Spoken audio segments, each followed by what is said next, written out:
train. Can't get there the way I think. Wake me up, tell me go to work. I tell the dog to eat up food.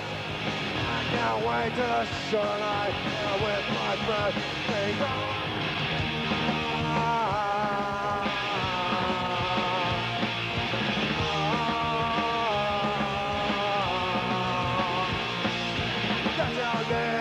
I don't know, doing my way and always on the sound, and they do play, it doesn't matter what anybody says.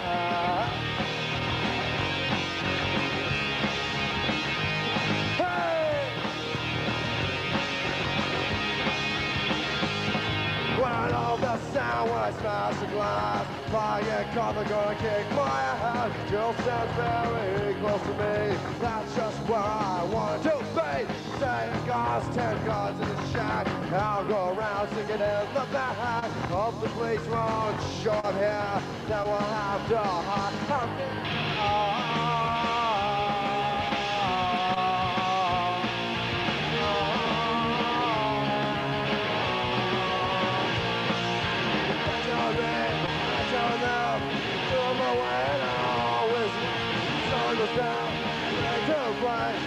doesn't matter what anybody says.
Boy, am I glad to see you.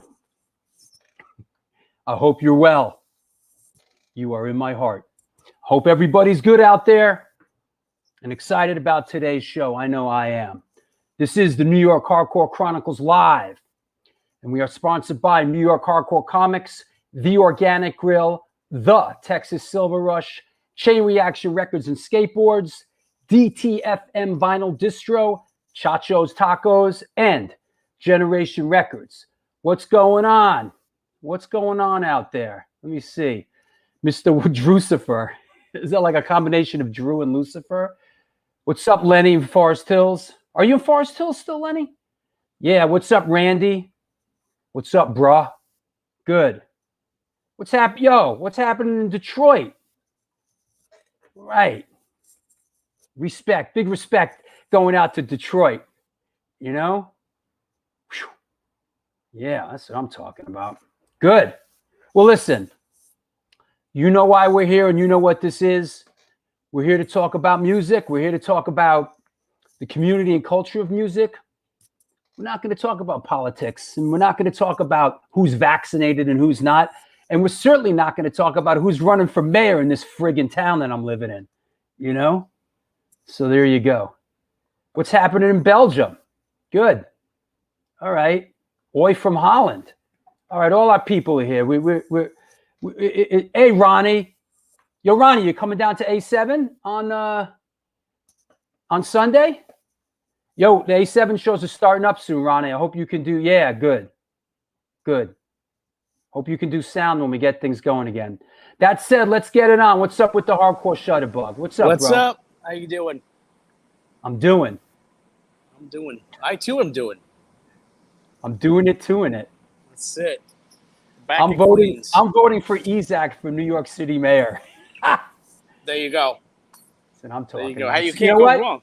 Listen, speaking of Isaac, let me just say, for you Isaac fans, the next show coming up a week from today, Spick. Danny Diablo, Joe Fatal, and Big Lito. You know, anytime we got Isaac on the show, it's a friggin' circus. So coming up a week from today, of course, there is no show this Sunday for the first time since we started. We'll see you a week from today with Spick. That's Spanish people in charge, correct? Spanish people in charge, you know? There you go. All right. Looks cold over there, Steven, somebody said. Oh yeah, no, it's Yeah, I'm freezing my ass off, right? I got a nice glaze going right now. A glaze. I'm a glaze. Yeah, no, it's not bad. It's not as bad as yesterday. Ugh, bro. Not as bad as yesterday. I rode the subway yesterday. I was like, I almost had a friggin' seizure.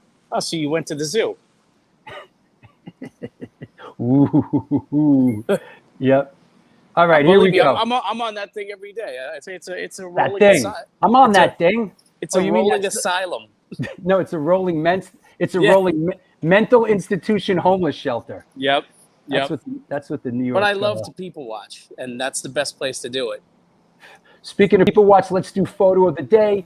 Let's do it. How about some wrong answers only, please? Let's have some fun, ladies and gentlemen, boys and girls of all ages. Photo of the day. Boom. What do we got here? What do we got here, kids? Let's go. Great hair going on there. Yep. Are those females of the species? They are females. That's a clue. They are females of the species. Ladies. Hey, ladies. Hey, ladies. Is it L7? Is it indestructible noise command? Is it Eminem's tryout for deicide? I like that. Is it Avril Lavigne? Is it Vixen? Is it the Iron Maidens? They're coming in fast and furious. Is it the Lunatics? Oh, all right. Is it Spick? That's awesome. Is it Girls' School? You know? They're digging. I like it. I like that they're digging. Judas Nuns.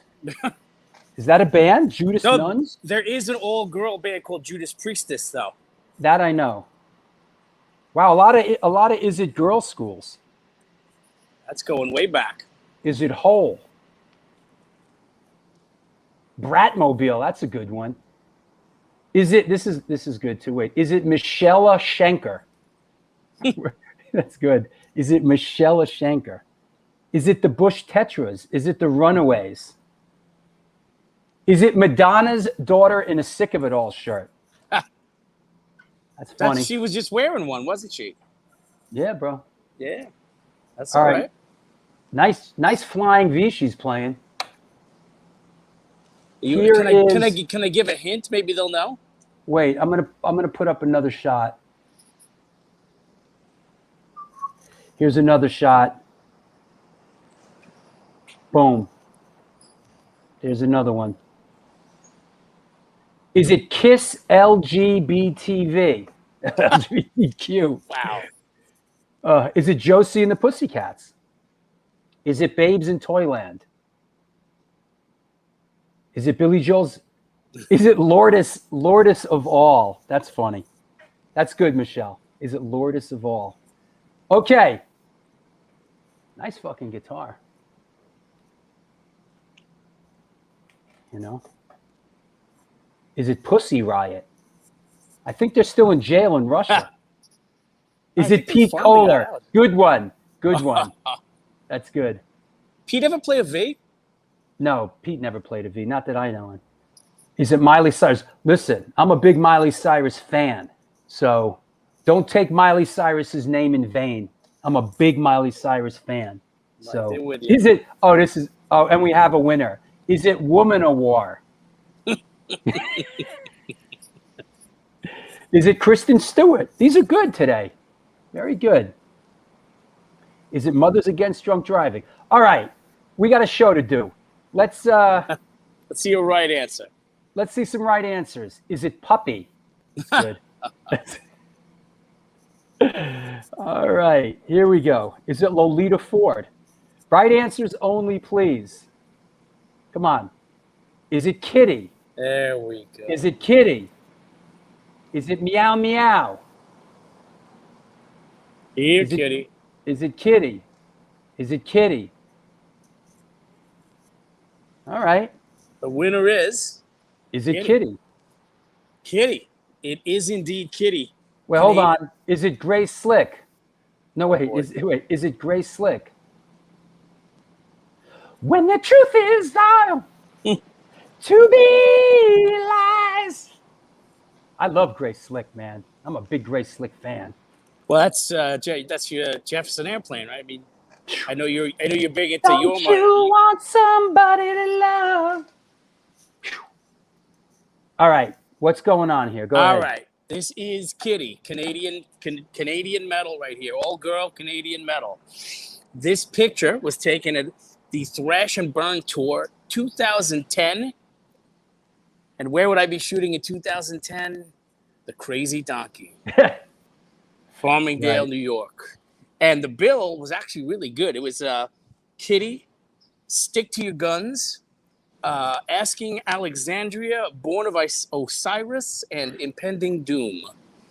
Of those bands, That's a good name for a metal band, Impending Doom. yes, absolutely. Of those bands, Stick to Your Guns was actually the band that I was there to see that night. But Kitty was cool. I got no problem with Kitty at all. And Asking Alexandria became really big actually right around this time. Well, Kitty became And, pretty big. Kitty Well- was the biggest band on the bill at the time. Oh, okay. And I don't know what happened to them. I don't know if they've done anything. I mean, this is already 11 No, years ago. I don't think but they played in a couple of years. now they have to change the band to Cat. I got a little Kitty story. Oh, really? I think like in like 96 or 7 when I was managing Marauder, if I remember this correctly, hold on, this is the way I remember it. I was managing, might have been Marauder or Furia 5 or Sub-Zero at the time, and they were playing some like kind of bigger show with a bunch of bands. And I was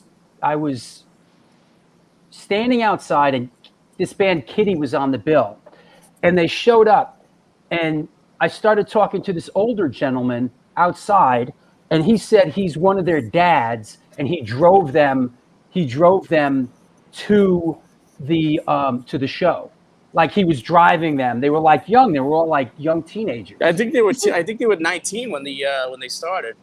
Yeah, and it's a moment that I remember because I remember thinking to myself, I don't know if I want to be doing this anymore. It's like, meanwhile, here I am, right? But, you know, how many times in your life do you say, I don't know, I'm getting too old for this shit.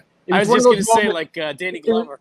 Yeah, it was one of those moments where, like, I'm getting a little too old for this shit, managing rock bands and late nights and, and I just sort of like, this guy's driving his little teenage daughters around. Like, I got to get out of this game. And That's sort of my 27 years later, here we are. Here we are. Right. Exactly. And you know what? You're not only that, you're still in a band too. Yep. So yeah. So all right, man. You don't lose it. It doesn't go away. And I'm not disparaging Kitty by any means. They went on after that to have a pretty good career, So yeah. Fuck do I know? Yeah, not bad at all. Not bad at all. I'm excited. The last thing I'll say is I'm pretty excited for Sunday. Yeah. Raul Hevesi. Yeah, Raul. Raul says, Drew, wasn't the singer of Kitty also in a side band with Billy Bio? Yes. One of the gals was in a band with Billy. I forgot the name of that. Something City. Something. Oh, Suicide City. Suicide City. Yeah. I remember that. Yep. All right, man. I'll talk to you later. Peace. All right. There you go. This is the New York Hardcore Chronicles Live, and we are sponsored by New York Hardcore Comics, The Organic Grill, The Texas Silver Rush, DTFM Vinyl Distro, Chacho's Tacos, and Generation Records, and Chain Reaction Records and Skateboards. Located in Lakewood, Colorado, is the Rocky Mountain headquarters for all things punk, hardcore, and metal. Established in 2014, they have the largest selection of records, CDs, shirts, stickers, patches, and accessories between Chicago and Los Angeles. From the pit to the ditch, they got your back. get in touch with them at www.chainreactionrecords.com. Also, why not do 2 record stores back to back while we're at it? Generation Records. Since 1992, Generation Records has been a mainstay of the New York metropolitan area music scene. Today, they offer a diverse selection of new and used rock, jazz, indie, hip-hop, punk, hardcore, metal, blues, soundtrack, and reggae LPs, as well as T-shirts, posters, and other merchandise. They buy used record collections and music memorabilia and will pay you top dollar for them. House calls are made for large collections in the tri-state area. Call or email generationrecords@gmail.com and follow them on Facebook and Instagram. Also, DTFM Vinyl Distro is a record store that specializes in underground music, punk, ska, hardcore, metal, and more. Located in the heart of Fargo, North Dakota's industrial district, shop in person or online at www.dtfmvinyldistro.com, where the motto is death to false metal. That said, let me see. Let me announce another show or two. How about Sunday, June 20th? We got the one, the only, Matt Byrne from Hatebreed coming on the show. That should be pretty cool. All you Hatebreed fanatics, people love that band, man. So Matt Byrne coming up Sunday, June 20th. Also, one more before we go. Before we bring our guest on, it is going to be Keeler the day before my birthday, Sunday, June 27th. Mr. Max Cavalera coming on the show. Soulfly Sepultura, Cavalera Conspiracy. Kill or Be Killed and Go Ahead and Die. Max is coming on the show. It's going to be great. So, that said, everybody behaving themselves in that chat room. Greetings from Germany. Where in Germany are you, bro? Sash, where in Germany? Yeah, next Saturday. Yeah, we're going to get to that, Kevin Heggs. We'll get to the A7 event. We will get to that. That's happening. What else? Yo, Nikki, what's happening? Car bomb parade in the house. What's up? All right, hey, enough of this. Let's bring our guest on, huh? Here we go. Everybody ready? Hunker down. Snap your finger, snap your neck. Here we go. Today's guest is an American drummer and entrepreneur hailing from San Francisco, California. As a musician, he's known for his work with the pioneering punk band The Lewd, but is perhaps best known for the 10 years, multiple records, and tours he spent on the drum seat for Social Distortion. Please welcome, coming at us from Orange County, California, Mr. Chris Reece. Hey, man. Glad to be here. Thanks for inviting me. Thanks for coming. How are you, man? I'm real good. Good. What's the latest? How did the zombie apocalypse affect you? I know things are starting to pick back up now, but give us a quick little update. Well, the governor says June 15th we're supposed to open back up to no restrictions. If you've got if you've been vaccinated, you don't need to wear a mask anymore, and it allows my bar and nightclub to resume at 100% occupancy, from what I understand. Yeah, we're sort of in the same kind of situation here. Things are starting to, open a little bit. They say after July 1st, people are booking shows now, and it's starting to come together. Now, we're gonna get into your bar, the Pike, but let me just ask, you have live music there, correct? That's right. And once things get rolling, of course, you'll resume all that. Mm-hmm. Yeah, man. Yeah. So tell us, how did you come up? Did you grow up in a musical household? How did music come into your life? It was always around me. Yeah, my parents listened to rock records, and all through the 60s, growing up in San Francisco, there was quite a bit of music all around. You could go to Golden Gate Park and see concerts for free. sometimes you could see Jimi Hendrix in the Speedway Meadows for free. So a lot of the big rock bands played, and music was a big part of that generation. So I was always, enjoyed it. And I started playing, I guess, in junior high. I got in the marching band and started playing drums because it came kind of easy for me, and just kind of took it from there.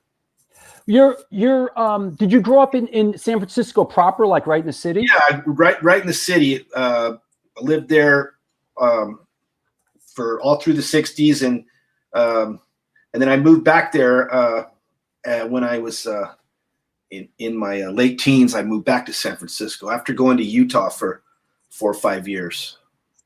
And your family were early Mormon pioneers, correct? Yeah, my dad had some family land that they were going to go back to and farm. The hippies were trying to get out of the city and move back to the country and live very simply off the grid. And we moved back there, and because we had some ancestors all from that area. That's where my dad and my mom grew up. It was in Utah, and they'd lived for multiple generations in the same basic town. But yeah, they some early my ancestors immigrated from Wales. I guess they came lived in the tenements in New York until they got enough money to head to Missouri. Took a train to Missouri, and then wow, they marched across the country. Wow. I think about San Francisco, and we're pretty much the same age. When you were coming up in San Francisco, was it? I assume I think of San Francisco, the real vibrancy was sort of the 60s, early 70s. Was it still carrying over when you were coming up as like a young teenager? Yeah, absolutely. Always a lot of music going on of all kinds, and that's where punk rock started on the West Coast. So LA hadn't really gotten started yet, but San Francisco had a punk scene around the same time New York did, and it moved down to LA. But there was some bands in the late 70s playing punk rock in San Francisco. Well, Dead Kennedys was one of them, right? That's right. Yeah, they kind of jumped off early. And so why drums? Why did you gravitate to drums, and who really influenced you as a drummer early on?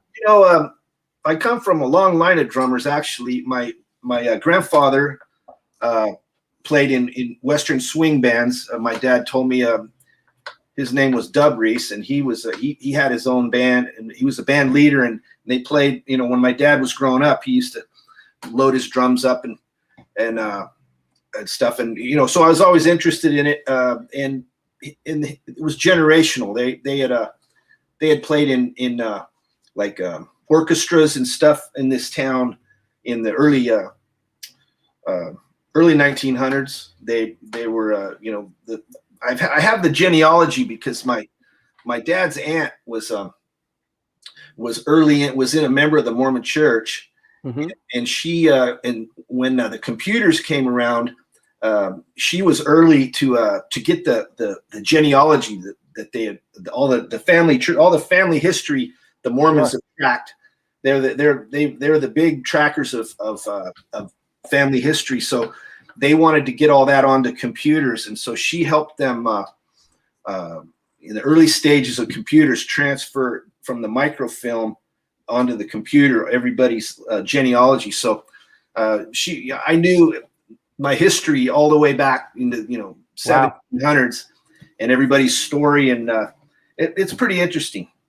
I wish I could say that about my family. I know back a generation or two, but looking back as a filmmaker, I really wish I could go back and talk to my grandparents about, coming from the old country and stuff like that. And as a documentary filmmaker, I wish I could spend a fucking hour with my grandpa who's long gone, and just, it's a shame as a younger person, that stuff didn't interest me. But, as I've gotten older, there's an inherent value to it for me. Right. Well, helps you understand why you're the way you are, Absolutely. And what they went through and what they learned and how they survived is passed on to genetically. Was there a like, oh my moment for you as a young drummer? Like, was there one drummer that sort of really spoke to you? No, not really. But I started going to concerts when I was in junior high and high school. We'd all pile in a car and we'd go to Salt Lake City and go to a rock concert. And I can't remember if it was ZZ Top or exactly who it was, that we saw a lot of big, awesome bands, rock bands at that time, that era. And I can't remember which one it was, but there was probably a moment where I you're in a smoky haze, venue and, around screaming girls and when you kind of go, I'd like to do that. That looks like fun. I'll do that. The Ramones? No, I didn't see them till later. I'm talking about the late 70s. Yeah. I didn't actually see the Ramones until, the early 80s. Although they were around, but they were underground. I'm talking about big concerts in a basketball arena. Sure. So tell us about getting into your first band. Was that the Lewd? Yeah, I lived in Reno, Nevada for a few years. After high school, I there you go. worked with some pals of mine who ended up in Reno, Nevada, and wasn't what was the big Reno, Nevada? 7 Seconds. Thank you.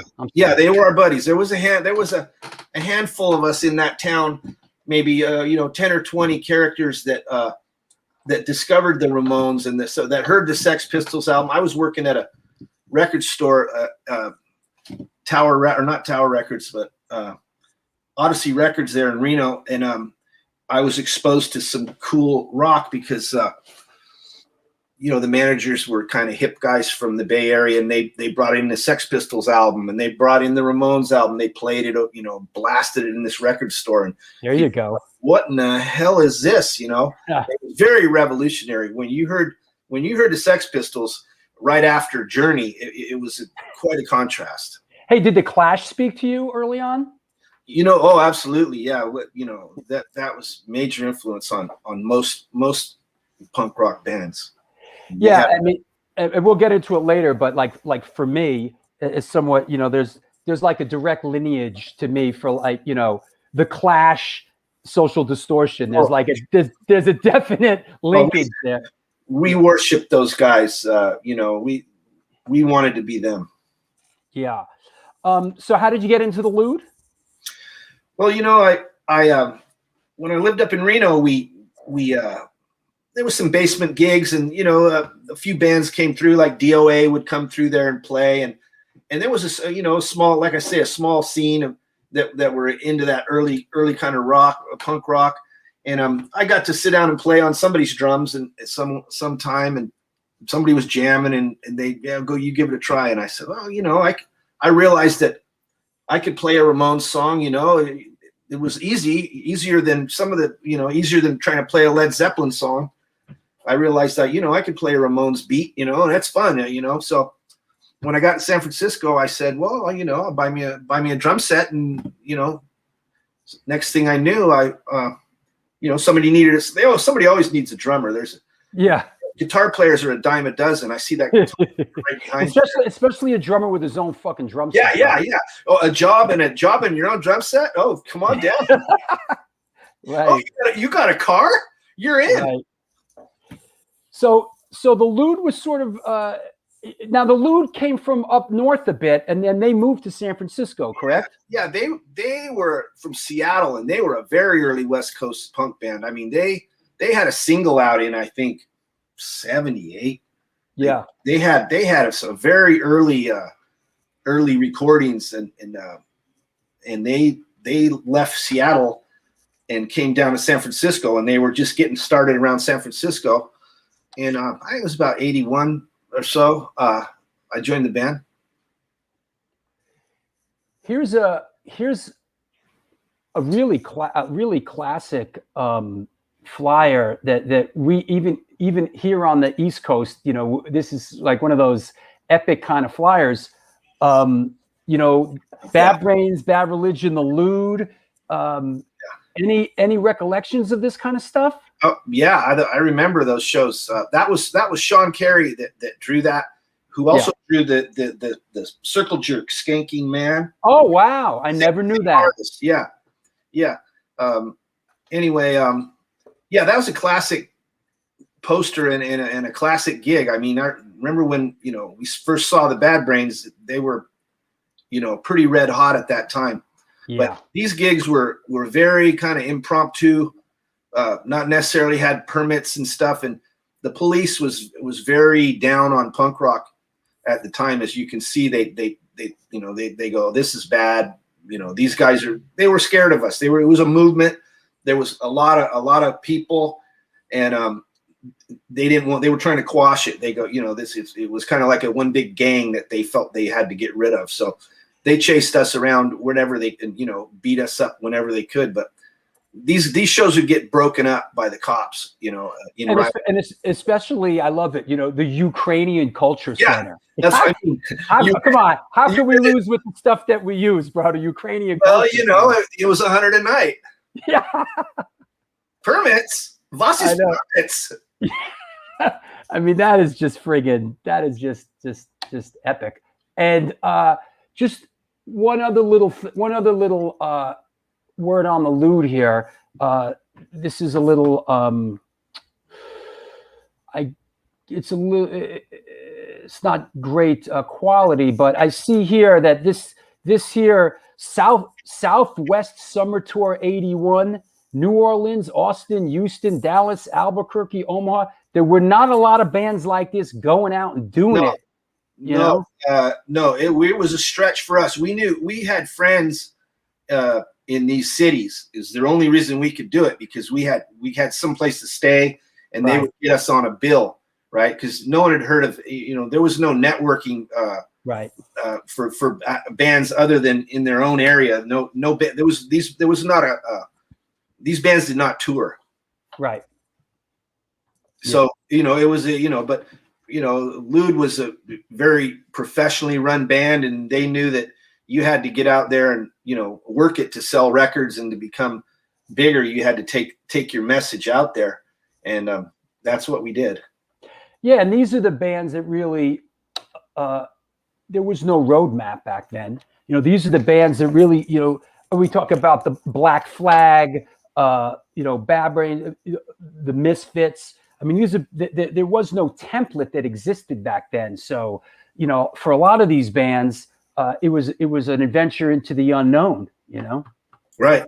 Yeah. Very underground shows, very, you know, little or no security. There was no, you know, it was basically a free for all. And it's a wonder it went off as smoothly as it did. We were self-policed. We everybody, you know, knew that, you know, if you rip the sinks off the wall, there was not going to be another show here. So, you know, everybody kind of kept an eye on everybody, and it went surprisingly smooth, considering, you know, it was basically anarchy. You know, I was thinking that here in New York, I was in Boston for a little bit, but Boston and New York, in a lot of ways, hard time hearing you. You sound like a robot. What should I do? Can you hear me? I can now. All right. Is that any better? Your feed's kind of slowed down or something. I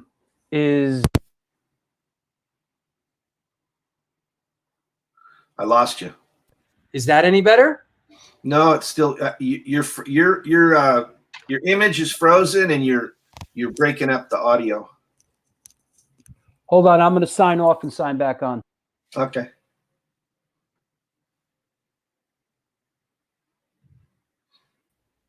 Is that any better? Say something. Hello, hello? That's a little better. Hang in 1 second. I'm literally going to get off and come back on. Yeah. Okay.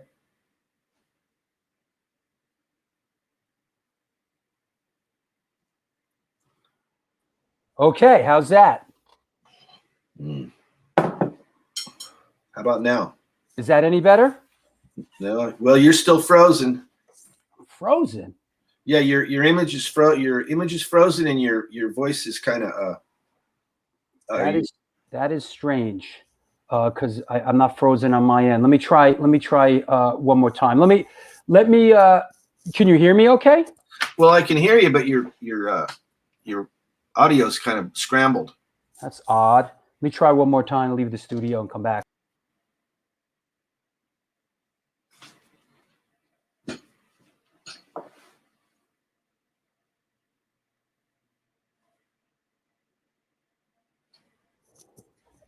Am I still frozen? Partially. That's odd. Hey, you know what? You should sign off and sign back on. Think it's on my end? Yeah, try that. Sign off and sign back on, and I'll do a The old lady. She'll help me. All right, go ahead. 2 minutes. Yep. Well, there you go. From lemons, we make lemonade. This is the New York Hardcore Chronicles Live, and we are sponsored by New York Hardcore Comics, The Organic Grill, the Texas Silver Rush, Chain Reaction Records and Skateboards, DTFM Vinyl Distro, Chacho's Tacos, Generation Records, and The Organic Grill. Organic Grill is a vegan restaurant located in East Village of New York City at 123 First Avenue, featured in New York Magazine, the New York Times, and Veg News. The dishes have won numerous awards, including Best Veggie Burger. They make their own cheeses, sausages, and burger patties, and every dish on the menu could be made gluten-free. This year, they're celebrating the 20th anniversary, and they're all about having a great time while enjoying amazing clean food. After 3 months of being closed, they are now open for deliveries. Well, a lot more than that. Get in touch with them. Order some great food at www.theorganicgrill.com. Also, Texas Silver Rush is a jewelry design firm. The Texas Silver Rush is a jewelry design firm and boutique store located in the birthplace of the Texas country music scene in Fredericksburg, Texas. They specialize in working with musicians in all music genres to design and create unique one-off pieces, as well as to style them for stage, album covers, promo photos, and social media exposure. The client list includes Rock and Roll Hall of Famers Greg Rollet, Ringo Starr, and of course, Agnostic Front. During this current pandemic, all information and online sales are being taken at their Facebook and Instagram page, and of course, www.texassilverrush.com. What else we got? The Satari Effect. Yeah, Vlad needs some new copy. Oh, let's talk about a couple of the other upcoming shows. Here we go. Coming up Wednesday, June 30th, my dad's birthday.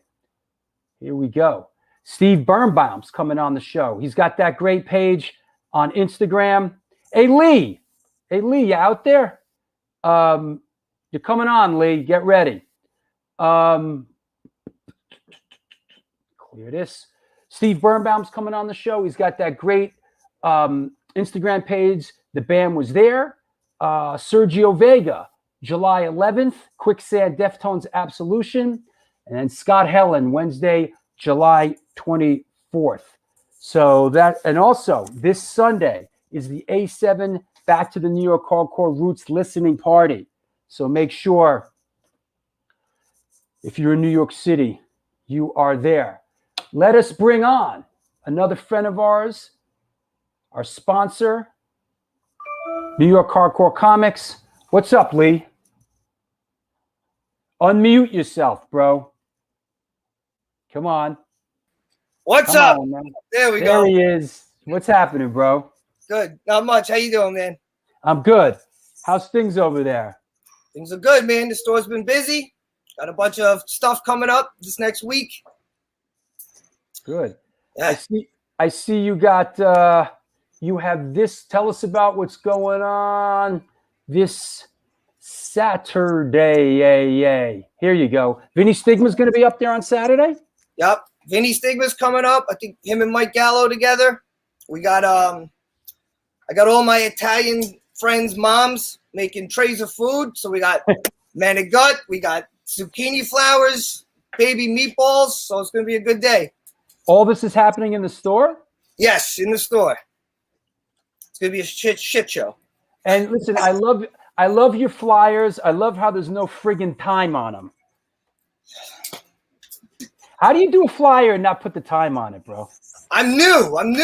I don't know. What time is this 4 happening? o'clock. 4 o'clock. 4 o'clock. 4 to 6. Okay. So come check it out.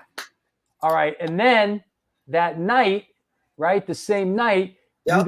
you guys are throwing a gig up there Yep.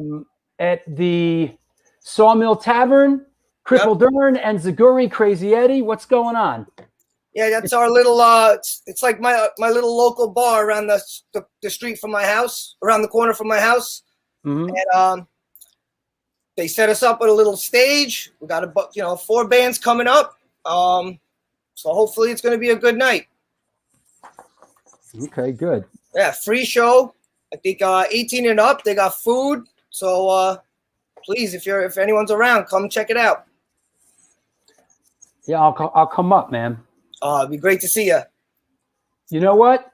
Let's do this all together while we're waiting for our guest to what? That flyer has the time, right? Exactly. Yeah. Let's do this all together here. Here we go.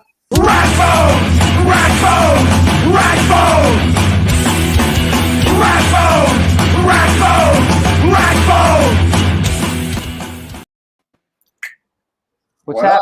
up? What What's up, up, guys? Rico? What up, Lee? What's going on, buddy? Crew? What's up, Rat? What do you got, man? Chilling, man. I'm just chilling out. Are you ready for Sunday, A7? I'm ready for things to just be really open. Yeah, I know, right? Oh, here it is. Let me put this great flyer for the A7 thing we got. Get a load of it. This is a great flyer. I want to come up next for next week for that. Sounds good. No, I mean next week. It's friggin' Oh, no, 3 days, that dude. you guys were just talking about. Yep. There's a bus stop right down the street. A train station, I mean. No, we'll road trip it up there. Yep. Cool. All Yeah, right. it'd be a good time back in the room. Yeah, just so everybody knows, in New York this Sunday, the A7 Back to the New York Hardcore Roots New York Hardcore Compilation listening party at Niagara, which is A7. We're going to have Pitchfork's going to be there with records and merchandise, and it should be great. Should be absolutely great. So we got that going on. So Rat Bones, what do you got, man? You want to go for some of the toys of the day here? Yeah, we got to do it now because right. our guest isn't back. Oh, all right. I wanted to do it with Hopefully he comes back. because you were saying he's antique, he's into that world, and that was cool, Well, You need to step in here and rock the house. All right, well, I do have some old school stuff. I got some smalls. You know what? I'm going to save the candy for a second. But I like little smalls when I go to the flea market, like getting kitschy stuff. Like, there's always like cards laying around, and they're like nothing. You get them for like I love that Rocky IV, right? The Fatal Blow with Apollo Creed, baby. And then I like this one too. This one is a Drake's Cake card, Collecting's all about variety, How obscure, the Drake's Cake collect all 24 cards. But I love that shot, right? That's awesome. The little kid Superman movie. Yeah. And then you gotta love Summer's Coming, ladies. Princess Leia in the slave outfit is always the topper, with Jabba the Hutt. And Glenn Danzig? And then I got, the rundown. This was the second wave. There was a red wave and then a blue wave of Empire Strikes Back cards. And I always liked that guy, right? This guy. Yeah. Lobot. That's Rob Inga, right? So, yeah, I got those. And because we had the California guy on here. We had the West Coast guy. I had some, his whole culture, rock and roll culture is into the hot rods. And so I had some of these slot cars. Nice. To show off. I got these for like $1 a piece. Remember these? They had the little slots that went into the tracks, right? They did a little skid on the turn. So I had to keep it on. If you can keep it on for the turn. Right. Yeah. So had a couple of those bad boys. I thought this was pretty hot.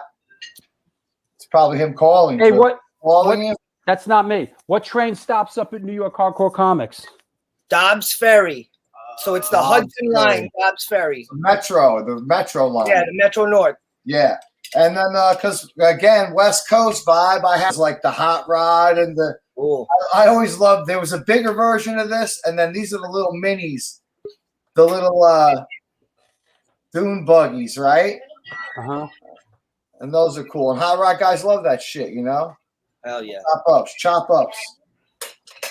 And then I had these bad boys. I love these little bad boys too. I got these this weekend. You know, it sounds crazy to pay $5 for a marble, but when they like these real, I think these are called the blockbusters. The bigger. Hold on, let me bring Chris back on. Hey, buddy. The Mashers. I solved my glitch. Did you? What was it? I don't know. I talked to the big boss. She fixed it. All right, go ahead, Gap Bones. Same story. All right. Yeah, you know, you would think paying $5 for a marble is kind of strange, but you know, when it's only, you know, it's slim picking sometimes up at the flea market. So when what are those old marbles called? Weren't they called the Masters? You know, they're the master marble. Like when you're shooting marbles, this is your shooter, right? Yeah. I mean, I just like the texture of them. This one got a rainbow ribbon inside, you know? And then this one too, you know, you look for the color and the swirl, I think. I mean, I have tons of marbles. If you can see behind me, see these two things are full of marbles, you know? But this one, I think, is a real old one because of the way of the swirl. How do you know if the marble's old? How do you know? You know, from the way the swirl is, I believe, you know. And I've heard the color, like a lot of colors, brings value. I mean, I just like them because I'm a collector and I dig stuff like this. They're pretty, you know. Mm-hmm. But I also know there's value in it, you know. Like if I buy a marble for $5, I'm selling it for $15. I mean, that's just the way the business works. Yeah. But I try to be accurate too and find the market listing price of it and everything. But look how beautiful that is. There's the best shot with all the colors: green, red, orange, yellow. So I think the more colors you got, the swirl. You know, I have a friend who knows more than I do. I mean, hardcore marbles. You always need someone to go to. But I got the hardcore toy today too, my buddy. I went to see my friend Anthony Gutter. He was up in just on the west side over here at this. It was the coolest experience. What do you got? When you're at an experience and you know it's like the first thing of its kind that you've ever been at. It was a comedy show, and the comedians were talking about cannabis. And then Anthony Gutter, our friend Gutter Christ from down in Jersey, Gutter Christ Productions, shout out to the man Anthony Gutter Christ. He invited me to come over, so I went over there, and it was 3 comedians. And then if you don't fucking show what the toy is, bro, I'm fucking pulling you off the show. But this is a cool event that happened in New York City. So you go, and it's a rickety place, and you go upstairs. It was a theater, Drew, and down on the stage was 3 weed dealers that had edibles. I mean, the police were out front watching everyone smoke out front. It's like legal in New York. It's true. It's like people don't want to be enslaved. You could be free if they tell you you're free. But he gave me this there. But it was a first time experience, is my point, of like a full on. Rap Bones? It was. If you don't show us what it is, I swear to God, I'm pulling. You're gonna like it. You're gonna shut up when you see it, buddy. An original Planet of the Apes, Dr. Zaius. Awesome. And what I love about these older toys, you know, now if something like this came out, it would look just like they gave leeway to the artist to like give his own interpretation. So that really don't look like Dr. Zaius, even though, you know, even the color scheme is wrong and everything, right? Is that a model? Yeah, it's a model kit. It's pretty dope. That's cool. I mean, it always amazes me that these model kits from the 60s and 70s, they still exist in some way, shape, or form. People never put them together, you know? And that's all. No, this one got put together. It's a snap together. There's arms missing down there.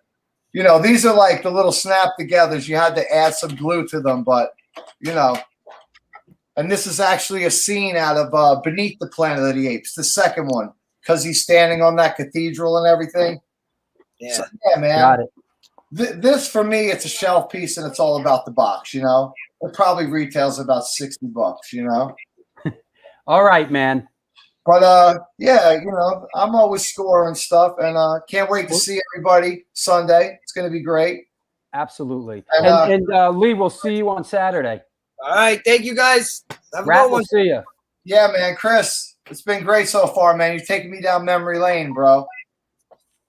At the Talk end, to you in a let's bit. ask you a question. All right. Hey, Chris.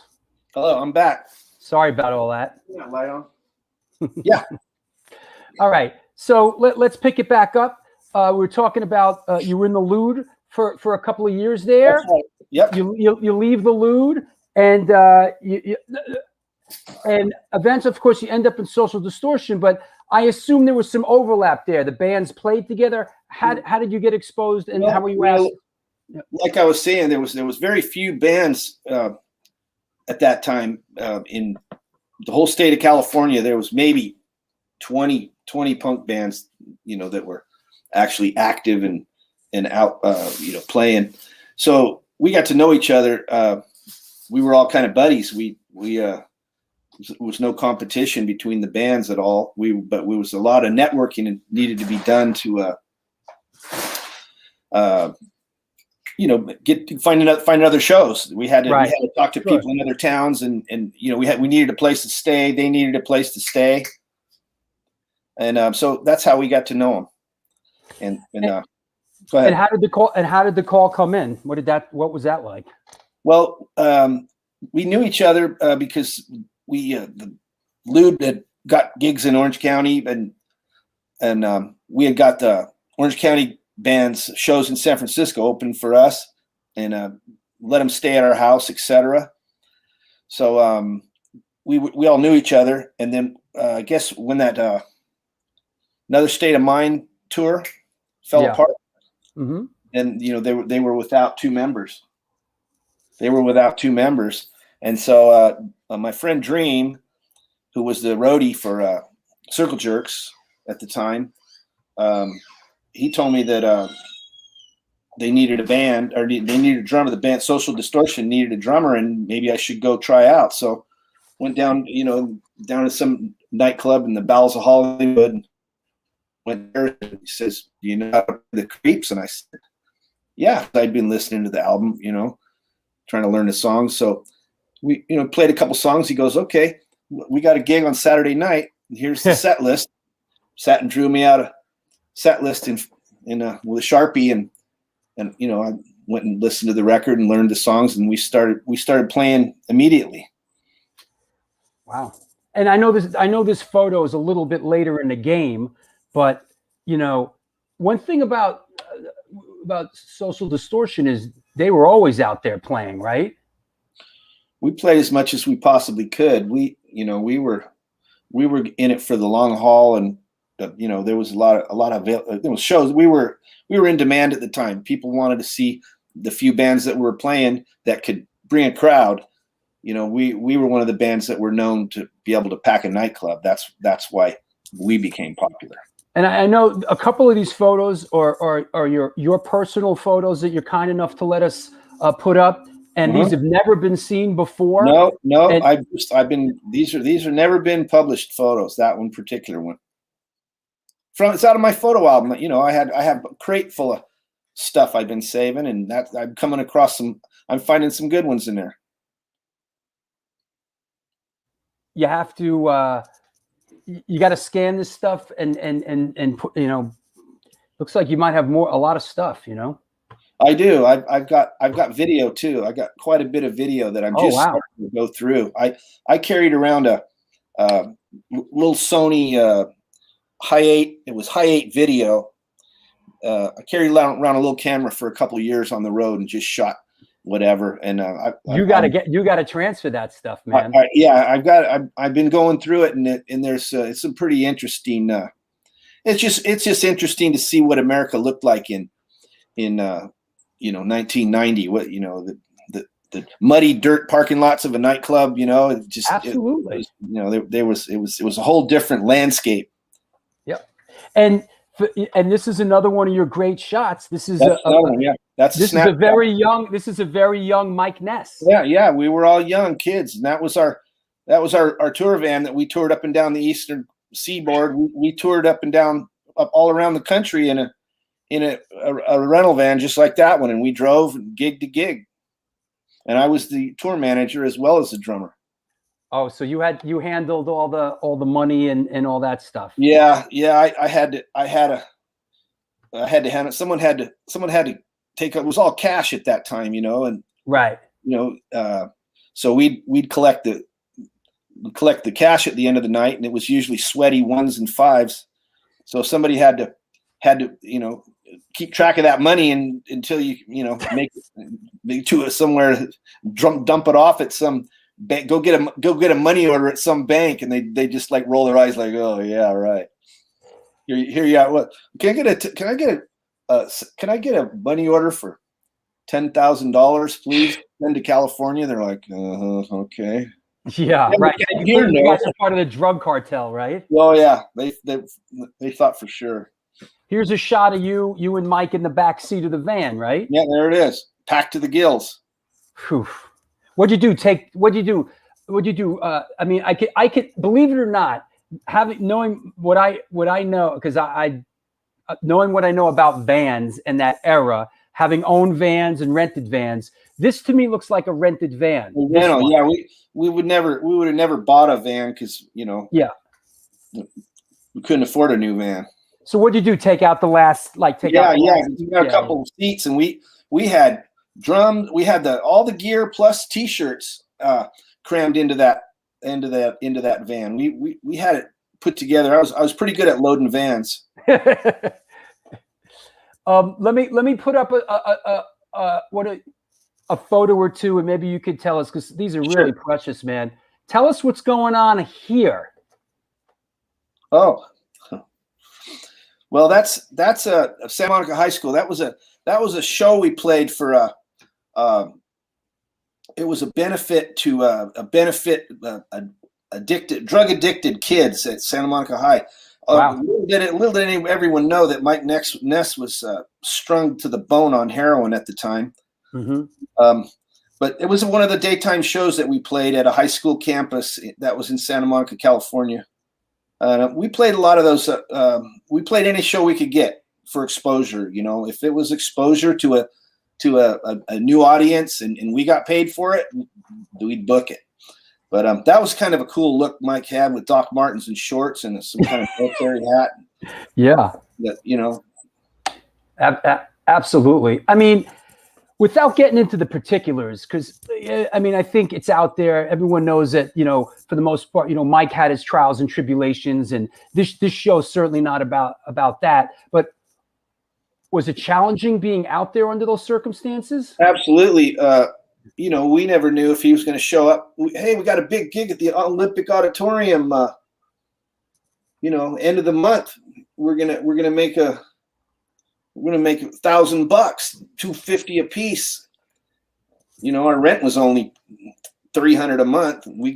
So to make $250 off of one gig was great, but we were always a little worried that, you know, and everybody was worried. They come to the show to see if Mike was going to still be alive, because everybody knew he was, you know, what kind of situation he was in. He was running with a fast crowd, and he had a monkey on his back, and, you know, it was just not good. But, you know, people still the band had a draw, and, you know, people came out to see the show. But we were worried. We were definitely worried about the guy, because, you know, he was not well for sure. What's incredible is, I mean, you joined after Mommy's Little Monster, and you did the first record you did was Prison Bound, right? And then after that, things really took the fuck off. Well, yeah, we when we recorded, well, that's what, because Mike got clean. See, Mike sobered up. Mike sobered up, and we were able to put an album together.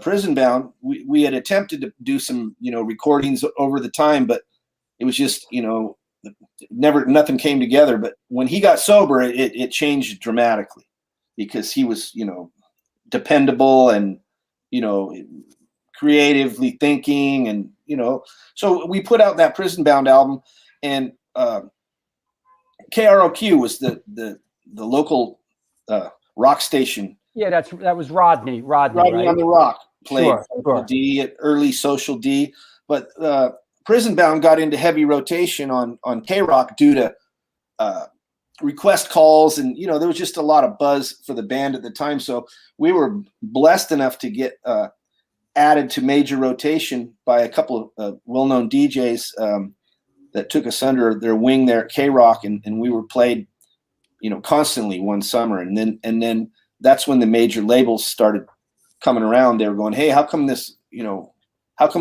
unsigned band is getting major rotation? You guys, somebody better get out there and sign them up. Somebody better jump on this, right? Yeah. And I gotta say, you guys were definitely styling around this era, man. You know, well, you know, I know this is a little later, but definitely styling, man. Well, you know, that was the standard outfit. It was not really, we weren't trying to be flashy or anything like that. That's just what we wore on the streets to keep from getting beat up. Right. You know, if you go down into the barrio, you better dress like a cholo, or you might get your ass kicked. Gotcha.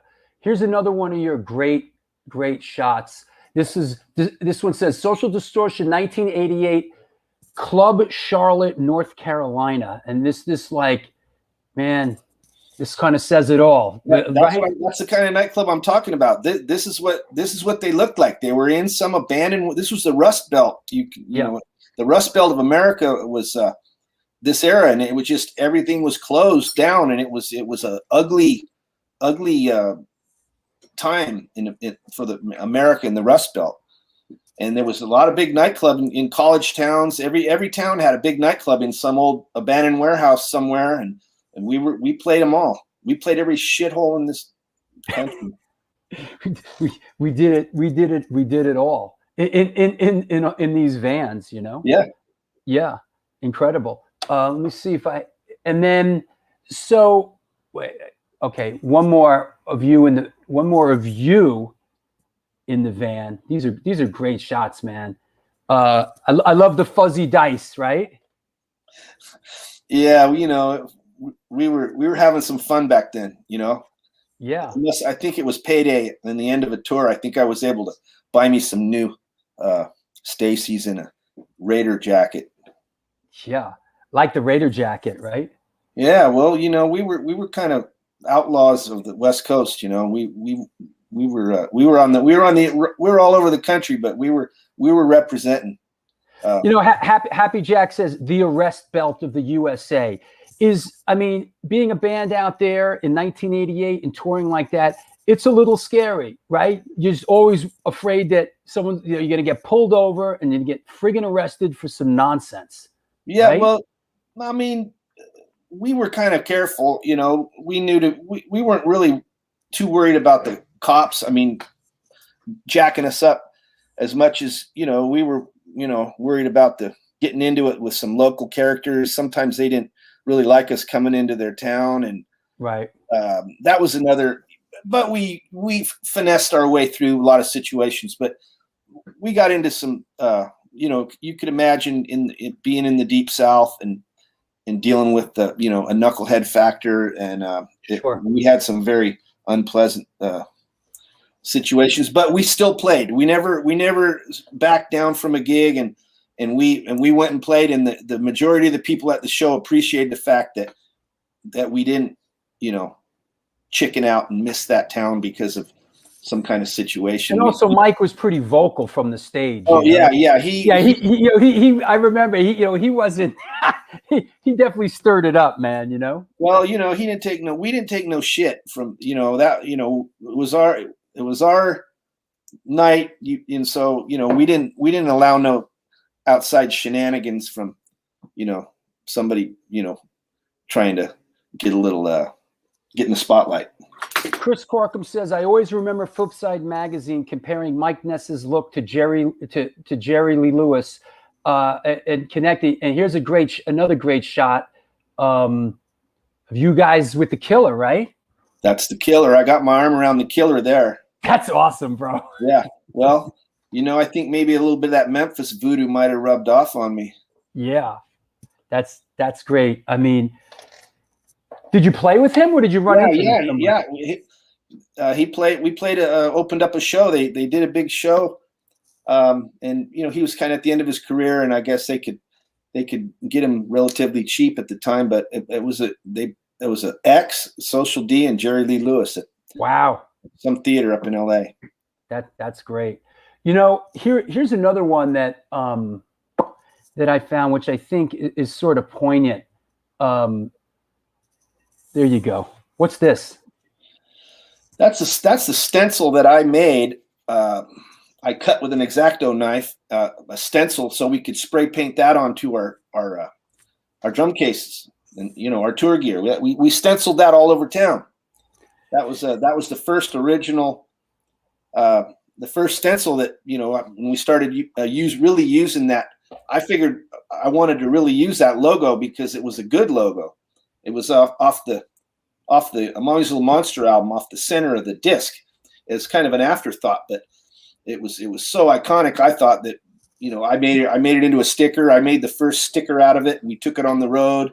Mm-hmm. It ended up on T-shirts, et cetera, et cetera. But it's a world recognized logo.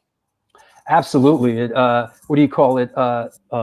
Product identification, right? Brand identification. Yeah, we knew a little bit about it. So let's talk about this. For a lot of people, this was really their first exposure to the band. You guys get picked up, signed by Epic Records. And tell us a little bit about that journey. Was that exciting? Well, of course it was.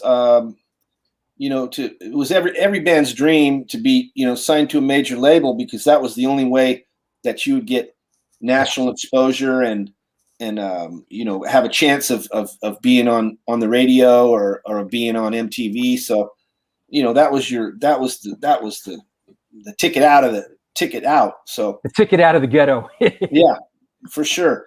So, we were excited because that was a well-known label. I mean, that was the Michael Jackson's label. That was the Clash was on Epic Records, and it was a top label, and we were really honored to be, considered by these guys. But was there a little bit of was there a little bit of action, and you guys chose to go with them, or were they the first to come through the door, and No, I'm sure there was some other takers around, but you always want to go with the best label, of course, because you got the best chance of making it out. Somebody who can actually do something with it rather than an independent label or some other label that knew nothing about rock. But we were hard to classify at the time because metal was so big. Hair metal was so big that they really didn't. A lot of the radio stations didn't really know what to do, how to categorize our music, and so we just had to kind of go out there and play live and find our own audience rather than because we didn't fit the mold of any of rock at that time. There was no independent indie rock was not even big yet, and all that stuff didn't come out till a few years later. Well, one thing that I'm not sure if it was on this record. I think it was this record, but talking about getting out there and touring. And I remember this coming to New York. You guys went out with Neil Young and Crazy Horse around. Yeah, that was Neil chose us to go on a.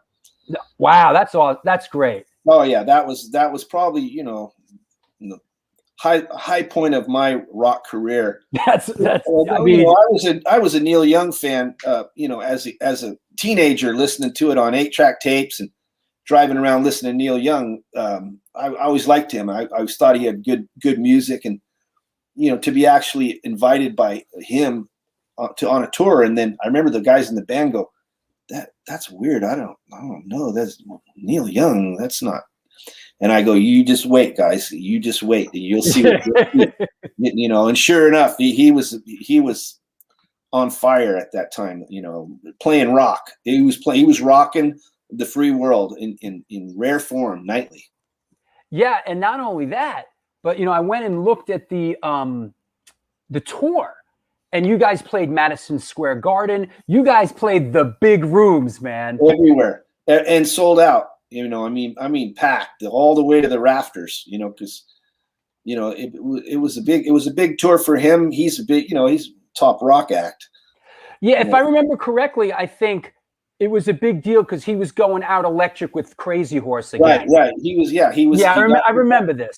Yeah. He got back together. He got Crazy Horse back together. Yeah. And he wanted to rock out. And he was doing his distortion pedals and really. Yeah. He wanted to show the kids that he was a rocker because he had a folk background. Some of his albums before that time were kind of different departures and the folky stuff wasn't selling anymore. Yeah. So he put together a real raw that album and went to tour on that and with a really, really good band. And it was a pleasure to watch every night. Yeah. I mean, because he did that much aligned, like he did like the rockabilly record, the electric, the techno record, trance. Yeah. And the label was pissed. Yeah, the label sued him. Yeah, because he wanted to do whatever the hell he wanted to do because he was now young. And but anyway, he decided he wasn't going to play hard rock right then, and he did it.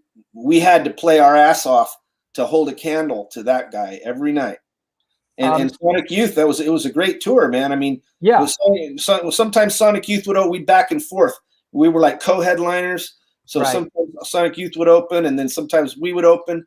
But it was very well thought out by him because the way that sounded in those big auditoriums, the echoey, that echo and that he had going, and that Sonic Youth was doing. Yeah. At the time, it worked really well in those giant echoey halls. He kind of played to the venue, and he picked the bands that really sounded, could sound good in a challenging environment. Yeah, absolutely. And like I said, those are the rooms, man. I mean, that's. Oh yeah, those are. Here's a great shot of you in that era. Yeah, you guys definitely had it. Drew Juan Keno, that this was a great tour. Yeah, that one, and let me. So the record, the self-titled record, that was produced by Dave Jordan, right? Yes. Was that he didn't work on the one before that? That was the first one. I think he worked on the 2 Sony albums. Right. But not Prison Bound. No, that was independently done at our in Fullerton. The Prison Bound was an independently produced album. Got it. Did you? I worked with Dave Jordan. He had, I don't know if it was his place, El Dorado Studios. Is that his place? I don't think he owned it, but he did a lot of recording there. That's like his spot, right? Yeah. Yeah. So, and then of course, that record did well. It caught a little, the sale caught the wind. I don't know if it went gold right away, but it sort of segues into this, which is just an incredible friggin' record, bro. And you know what? I listened to both records today. Your drumming is spot on. It's perfect. I mean, these 2 records are just fucking great, man. Thanks. Appreciate that. Yeah, they really are, man. Do they? Do they stand the test of time for you? Do you ever go back? I think the music has stood the test of time, and that's why the band is still out there and playing. When I think of some of these bands that are so-called competition or the bands that were bigger than us at the time, when I think of some of those hair metal bands. Sure. I can imagine Warrant. I imagine if I was in Warrant and I looked at what I was dressed like, and my kids looked at how I dressed, they go, "Dad, why are you wearing ballet slippers and tights and pink lipstick, and you just be kind of embarrassed, you know, like, oh man, they made good money, but I don't think some of that music will stand the test of time. And you know, the way they dressed and the way they acted and all their antics and shit, it seems very, very dated and not cool 30 years later. Whereas, you know, we still dress the same. You know, we didn't change or try to change and follow the times and dress grunge or try to change the sound. But we just played the same old stuff over and over again. And I'm pleased to hear it on the radio occasionally, and it doesn't sound like a you know, dated music. Yeah, and I gotta say, you know, giving some more props to Dave Jordan, just the way the recording doesn't sound dated. It's the separation of the instruments. You know, it's still, you hear things and it's just like, oh yeah, that's psychedelia, the 60s, or that's grunge, or that's hair metal. Right. Man, it's timeless, and he was able to capture the pure what the band was trying to sound like, rather than what the label wanted him to sound like, or what he wanted to sound like. He captured the rawness of the band, and the fact that it was always kind of like it was always kind of like sound like it was always kind of almost ready to fall apart, on the ragged edge, you know. It was always on the live stuff was always on the ragged edge, you know, not mechanical and perfect sounding, but that was kind of the attraction, I think, to some people, to hear something that was, you know, they could sense that this was like a train that was just, you know, hauling ass and on the verge of falling off the tracks, but not falling off the tracks. You know, I was thinking before, you know, I have a film coming out, a new film, and it's a blues-based film. It's like a roots thing. It's sort of like my personal journey, and I've always been a big fan of early blues and Americana, and really, I think that the timelessness of, especially talking about these two souls, this shit is Americana, man. Yeah. It is Americana, plain and simple. Right. You know, I feel like it really, I think people from all over the world, I think when it really screams Americana, you know, these two Social Distortion records, you know. Yeah, we were trying to capture the spirit of how we felt, you know, being, you know, proud Americans, proud of California, yeah, you know, proud of our roots, you know, proud of our you know, American music, and you know, we were just portraying the way we felt. You know, and some of these songs are just heavy, man. I mean, they're heavy.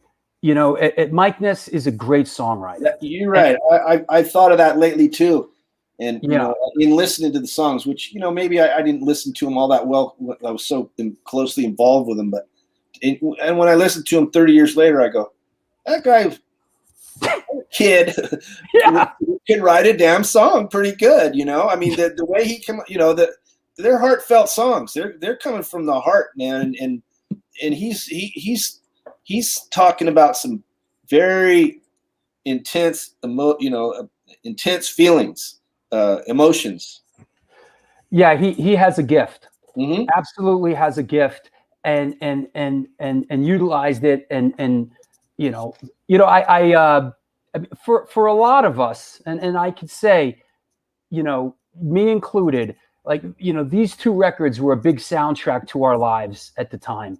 You know, I texted my ex-wife. I said, "Hey, guess who's coming on the show today?" You know, the guy who played drums on, you know, on those records that we would listen to over, and we loved those two records, man. You know, it was really a soundtrack to our lives at the time, and I think I could speak for a lot of people in that regard.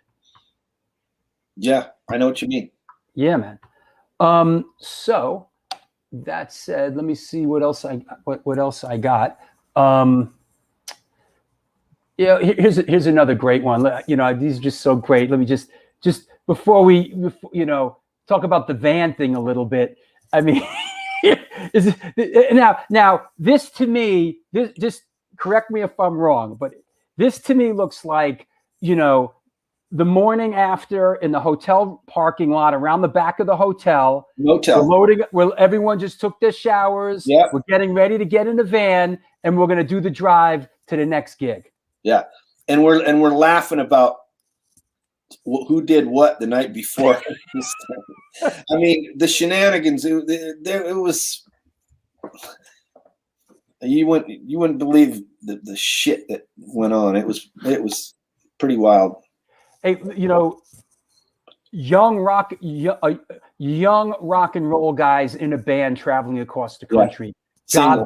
God bless. Goddamn. And I recommend it for any young man. I've done it. Goddamn. God bless. I know we live in different times now, but I'm so glad I got to experience that. So glad that I got a little bit of that. Let me just make sure I'm good on. Okay, so the hand kind of so that record Somewhere Between Heaven and Hell, that as well goes gold. You guys ascended some lofty peaks, and a couple years later, you leave the band on amicable terms. Can you tell us about sort of how that hand played out? Well, Mike was under a lot of pressure to come up with a new record. That when you're on a major, if you can't put out another hit record, you're bye-bye. Yeah. So no one wants to get the boot, and you're under a lot of pressure, and it's because there's money. They're time's wasted. You got to get a record out and get back on tour and start selling records. Yeah, you're on friggin' Epic Records. Yeah, you don't just take your time writing a record, and they're putting the screws to the guy. And to all of us, we were kind of under the gun, and the problem with coming up with a good album is it's hard to top it. And you don't want to put out a dud because you're only as good as your last album. So he was under a lot of pressure to come up with stuff. It wasn't going as fast as anybody wanted it to, and I was only getting paid when we went on tour. If we weren't making any money off selling records because we were nowhere near recouped. The recording costs, the label that gives you is astronomical number. And that's incredible, because we've spoken about that before, how you hear some bands say, hey, my record went gold and I'm friggin' broke. And a lot of people out there don't understand, like, how could your record go gold and you be broke? Well, it's because the recording costs. Yeah, you're living, you're taking chances to live, and your music video, recording recording an album costs mega money, and they give you, they stick you with a big old bill because you're paying for all the promotions. When you go out when the label takes you out to dinner, guess what? You're paying for it. It's coming off the top. You're not getting any profit until all that money's paid back. Yeah. So it's very hard to recoup unless the record continues to sell over the years, which luckily, that one has. But it took years to recoup. We were not making any money off of record sales until many, many years later. I see. Back. And so so those records, just to clarify, those records didn't burst out of the gate and go gold. No, it was sort of a slow burn through the years. No, we did not. It was not one of those things where, because we never broke out that way. We were not like the Clash or somebody like that went globally big, exploded. They didn't, like I say, they didn't really know what to do with us. They didn't know what tour to put us on or what radio station to try and, modern rock or, rock radio didn't want nothing to do with us because, they were playing, at that time, Journey and Led Zeppelin and stuff like that. So, they didn't want nothing to do with us, rock radio. But, it was a long, slow climb. It's like our friend Lenny says, it's called an advance, not a bonus. Yeah. And I've managed bands. It's young rock guys, sort of don't have that comprehension that the label's not just giving you money. Yeah. It's all recoupable at a very slight percentage of what they're giving it to you as. Yeah. The game is rigged. Yeah. Oh, let me tell you, it was but so it was just taking a long time to get out a record. And Mike was toying with the idea of going solo. He wanted to go, and he did it when he did, break up the band and try and go out alone as the Mike Ness. But it didn't sell. He couldn't pack them in, and they wanted to hear Mommy's Little Monster. And he didn't want to play Mommy's Little Monster at age 35, because that was, singing a song about your parents at 35, and they were screaming. He had to play it. He didn't want to play it, but they were making him play the hits. That was his first solo record, came out around this time. A little bit later, he did. Yeah. They finally put out a record, White Light, White Heat. Yeah, They finally put that out. Yeah. But that took a long time. But it was just everything was taking a long time. That was a couple. If I remember, that was a couple years later with the studio drummer. I think. Yeah, I left the band because it was kind of not. It was not going good as far as the vibe of everything. It was not like happy-go-lucky times. All for one and one for all, and let's all contribute and work on this together and split the money 4 ways. Things start. Once the money comes in, things change, right? And now you got lawyers and managers, and they're telling Mike do this, and so it was. I had to get out of there, and I was getting tired of being on the road all the time. I got married and started having kids, and I says, well, this is my stop to get off, and that's when I did. It was time to make that move. I want to point out that I didn't know this until I did my homework. Steve Inamora says Chuck Biscuits. No, Steve, Chuck Biscuits does not play on that record. Actually, the person that plays on that record is a guy named Dean Castronovo. He plays on White Light, White Heat. Chuck Biscuits joined after and toured, but Chuck Biscuits does not play on the studio recording for that record. I found that out when I did some homework. But now you and here I got a shot here, and which goes with saying that you and Mike were always on good terms, and you're still on good terms, and you're still friends, correct? That's right. Yeah, that's important, man. We're like brothers. We went through so much together. Really, I mean, the from where he was, when I met him, and he was sleeping in somebody's tool shed back there in Fullerton, on and off. When I met him, it was a whole different dude than he is now. I saw him go, and I was along for quite a bit of the transformation from him going from, just some dude from Fullerton to all the way up. So we're good friends. The guy's had his bumps in the road, but I mean, you got to have somewhat of a work ethic instilled in you to pull off what he did all those years. Yeah, he's still doing it. Yeah, he's still doing it. Still doing. Yeah, here's a cool shot of you. Here's a cool shot that I just want to post for our people. Here's a shot of you with the 2 gold records that you played on. Yeah. Right? Yep. Yeah, that's cool, man. It must have been a joy when you found out, right? When I got that in the mail, I think I might have shed a tear. I was welling up, that's for sure. That's awesome. That's a goal, you know. I mean, to get one of those is in punk rock. I mean, Yeah. For a punk rocker to get a gold record is like, that's like a one in a million. Yeah, and that's awesome. I mean, that's just great. You know, there's an inherent currency to that in this life. You know, so like you said, you left the band on good terms, and life moves on. Seems to me like you picked a pretty good time to tap out. You know, you started a family.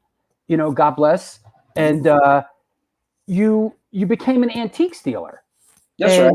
And that's really, really interesting. Now, I come from a family. My mother was an interior decorator, and I grew up around a lot of antiques, you know, because of my mother, and going to, you know, antique places, and you know, as a kid growing up. Tell us a little bit about how that sort of got going for you, and how that took off. Well, I was always a wheeler and dealer throughout my time in the band. Of course, you know, the band always couldn't make a living playing in a punk band, so I was always buying and selling cars, or, you know, guitars, you know, anything I could make a buck on. I was always doing on the side just to, you know, to pay the bills and pay the rent. So I was always kind of doing that. But my parents were antiques dealers in San Francisco, and they were antiques dealers most of my life. But so I learned it from them. I used to go to swap meet with my dad and you know, watch the stuff while he went around and picked, and then I'd sell ran the booth while he was running around buying. So I learned. Let me interject that swap meet, for those that may not know, it's almost like a West Coast lifestyle thing. Like, we don't have something like that growing up in New York City. This was foreign to me until I went out west. Swap meet, what is that? It's like, you know, you have them in these big parking lots. It's like a big flea market. Exactly. Yeah. And you can make a living. You know, my dad did buying and selling. You know, swap meet on the weekends, and it was all cash back then, of course. But you know, you buy it cheap and you off it steep, and whatever. That's great. Yeah. Whatever I could. So I had a knowledge of it, and that helped me when I got out of the band, because I was able to, you know, pay my house payment and buy diapers and stuff, and not have to go get a day job. Right. And one of the things that you got going was this Reese's Antique and Retro Shoppers Map, which was sort of like you know, Home of the Stars. You know, it's like, so people, you know, enthusiasts, people like my mom and antique lovers, and you know, it was a roadmap. Exactly. Yeah. I started that back in around 1998. Someone was making one for Long Beach here, and then they moved out of town, and they were no longer making it. So I says, well, I'll go around and do it. So I went and talked to the shops, and most of who I knew from the you know, I was a picker, so I would sell to these shops. Anyway, I went around and asked them if they wanted to become a part of shared advertising, right? Instead of you going to Kinko's and printing up some flyers and it tells them how to get to your shop, I'll do it, and I'll charge you all X amount of dollars a month, and then I'll go deliver them and put them in all the hotels and stuff. And I've been doing it ever since. I'm still. You're still doing it. I'm still doing it. I got boxes of them right over here. That is the one I just put out for Long Beach. Wow. Still doing it. It's easy money. I call it mailbox money. I go to my P.O. box, and there's cash in there. I go straight to the bar. Let me read this little bit.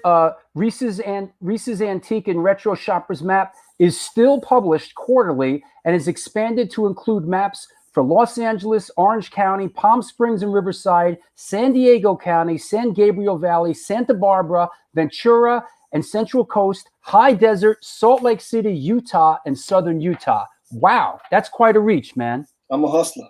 Yeah, you are. Yeah, you are. That's That's incredible.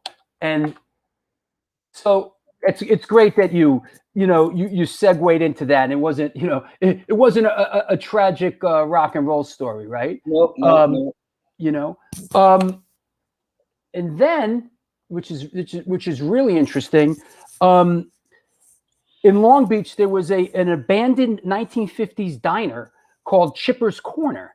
I guess it was an old school, like 50s kind of let's go to the hop diner.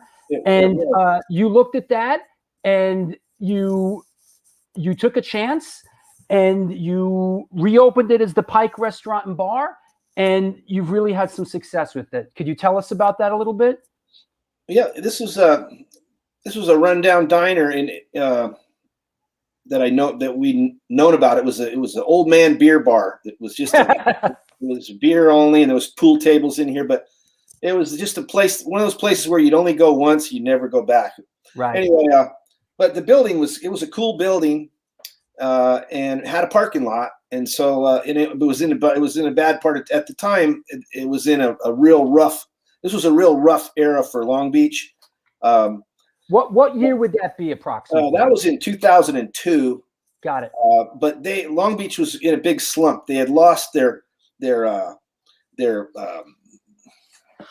airplane factory had moved away. The Navy shipyard had moved away, and the town was kind of on the Snoop Dogg was talking. Was talking about videos of guys shooting AKs. The hood. A lot of the hood. Well, yeah, the hood. Yeah. But I lived here and I liked the town, and I had a lot of I thought the town was going to get better, so I invested in it, and I bought it for a song at the time. No one wanted that. Like I say, no one wanted that neighborhood. It was rough, and it was tough to start a business in that kind of neighborhood. It took pretty much, you had to be there all the time to run out the riffraff, drug dealers and gangbangers and every damn thing else. And then of course, this is the era we're talking about, crack epidemic and shit like that, right? It was bad. It was a bad time for LA and a bad time for Long Beach. But the punk rock community backed me up. I opened up the doors and made some fish and chips, and they've been coming ever since. The punk rockers really saved my ass and kept that place, the lights on and the place going until I could finally get it going and the neighborhood turned around, et cetera, et cetera. What's interesting, I think I got another one. Here's a shot of you. Here's a shot of you in your place. It's interesting, and I love things come full circle. But I told you that I've been to your place, and I had lunch at your place, and you're talking about the neighborhood back then. We played a couple shows out there. Antidote played a couple shows.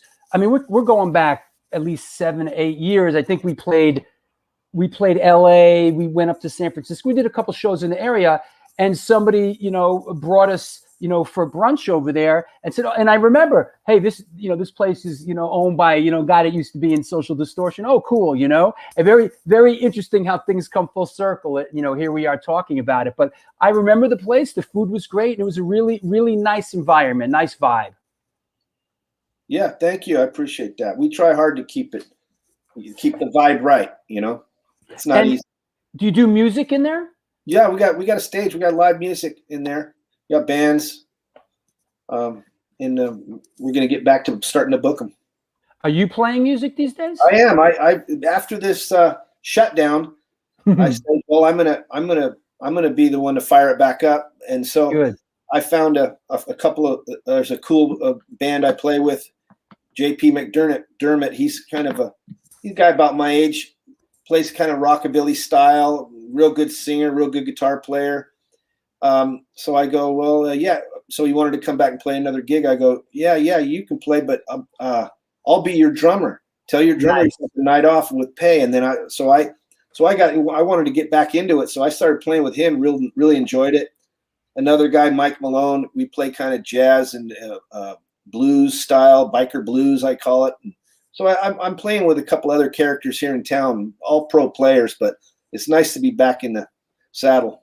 That's fantastic. I'm playing 2 gigs a month for now, and it's a lot of fun. I forgot how much I enjoyed it. Good. Glad to have you back. Let's take a break here for a couple minutes. Let me do a little sponsor shout out. We'll come back and we'll take some questions from around the world. Okay. Okay, let's do it.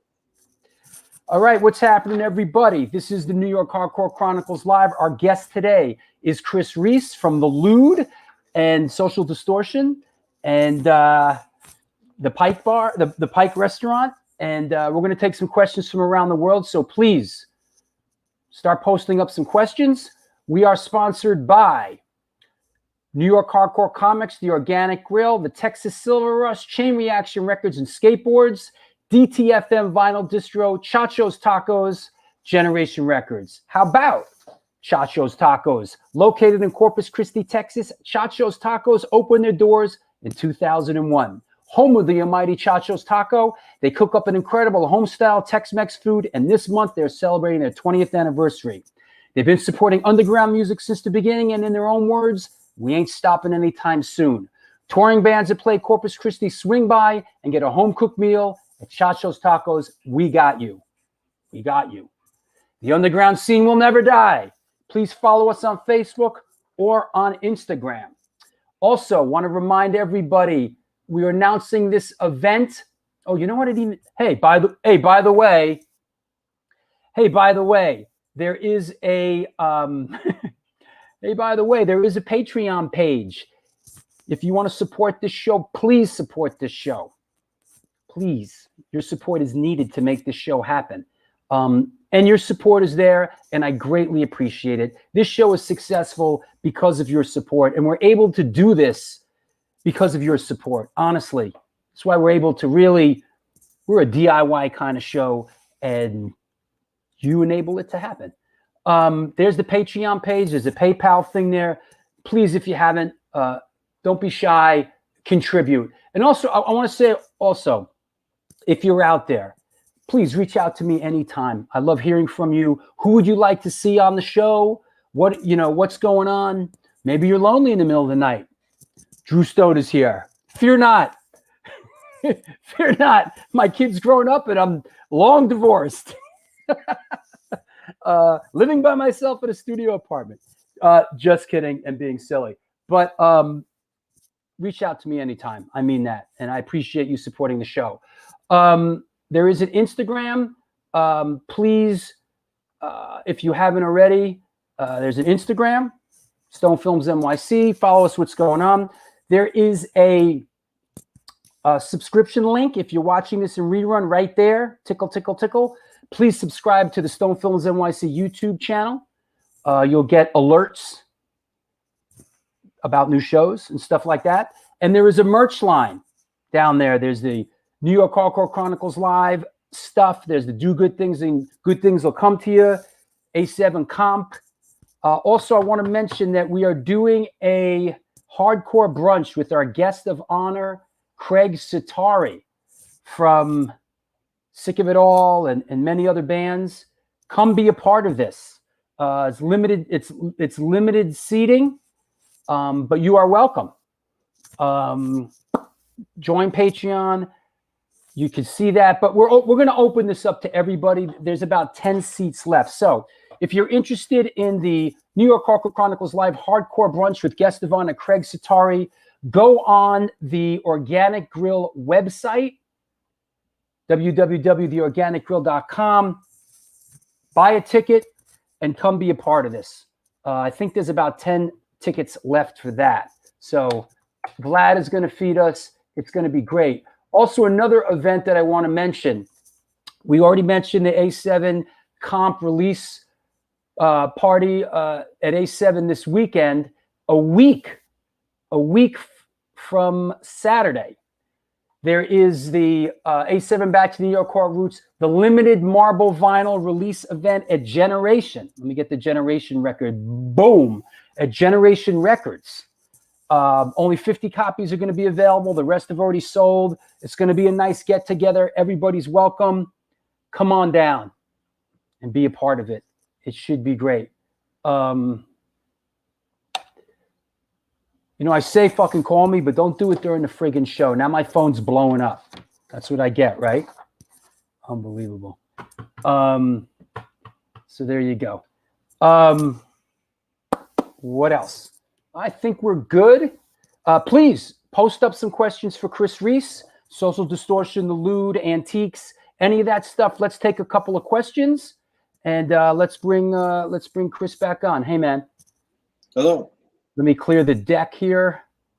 You know, all my pitching here. You know, let me see what we got.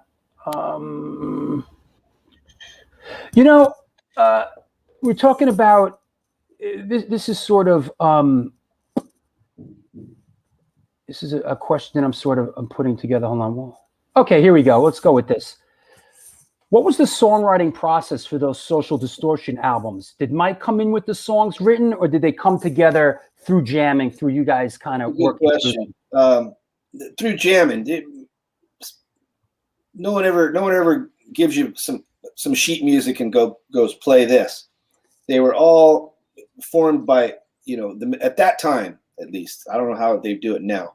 Right. But at the time, yeah, through jamming, you know, we just a riff, start out with a riff, and, you know, and then he'd come up with some lyrics, and, you know, we just kind of jamming at sound check and at rehearsal, just through jamming.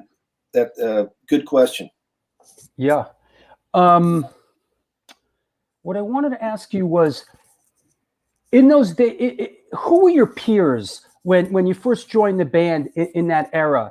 Like, from that area, from that, you know, sort of Orange County, who would you consider your peers that you played with, that you were close with? Yeah, the adolescents. Oh yeah, there you go.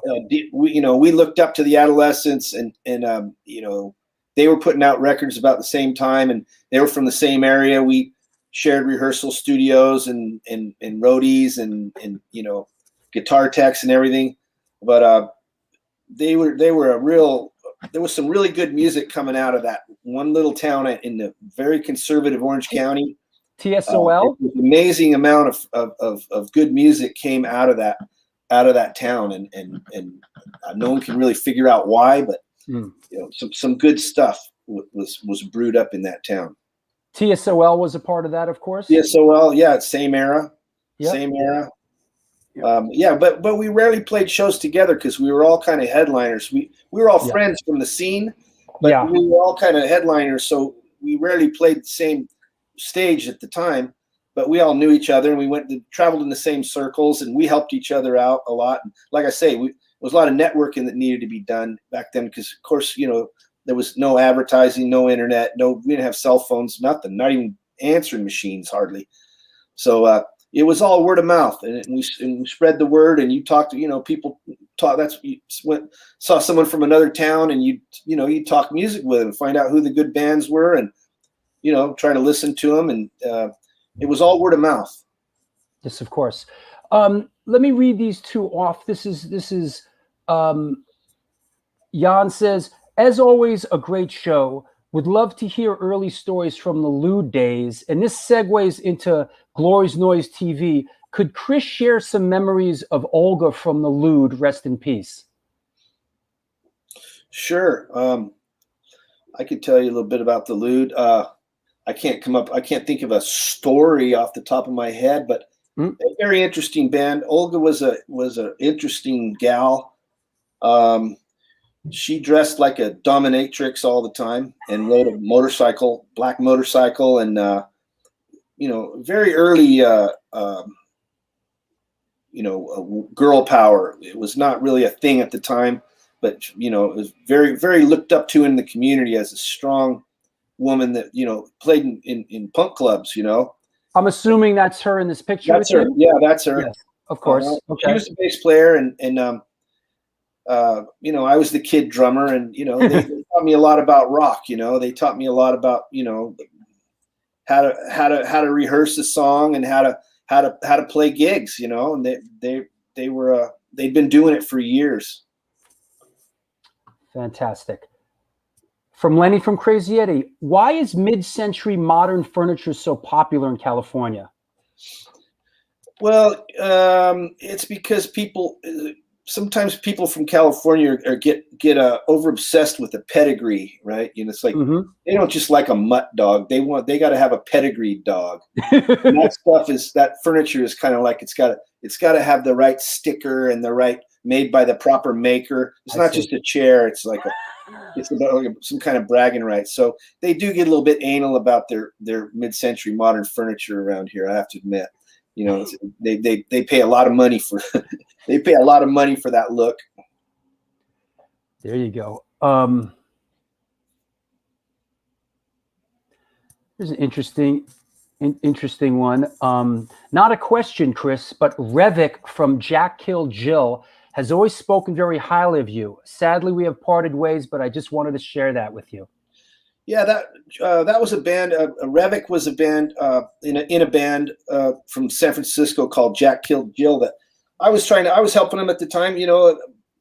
Like I say, that we always offered guidance and advice and helped the bands coming up. That was kind of the way it worked. People helped us on our way up, and we helped smaller bands on their way up. And she came to me and asked me for some help with the band, helping promote it and stuff. So I did. I don't think I ever did any professional production or anything like that with the band, but I helped them out, and gave them some ideas and helped them with some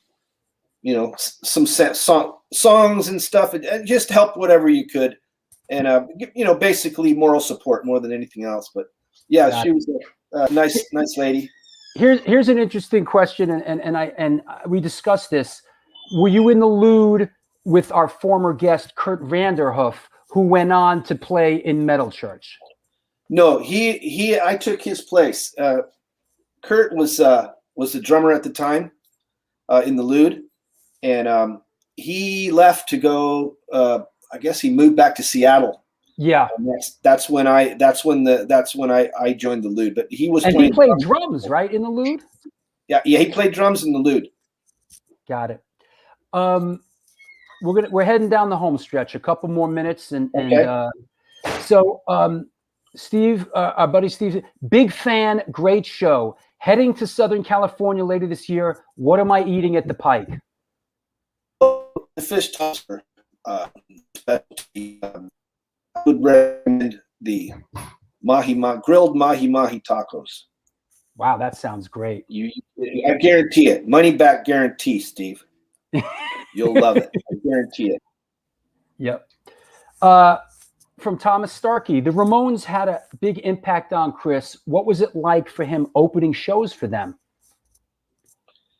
That was over the top for us, for me. Growing up listening to the Ramones and stuff, and actually hanging out with them, eating dinner with them, messing around, goofing off with them, and playing shows, traveling. We used to ride on their bus, they ride on our bus, got to know them. Yeah, that was an absolute pinnacle of my rock career. Who was playing drums then? Was that Richie Ramone? Yeah, I think it was Richie. Yeah. Interesting one. Hey, Chris, did you ever get into any of the bands in the California thrash metal scene in the 80s?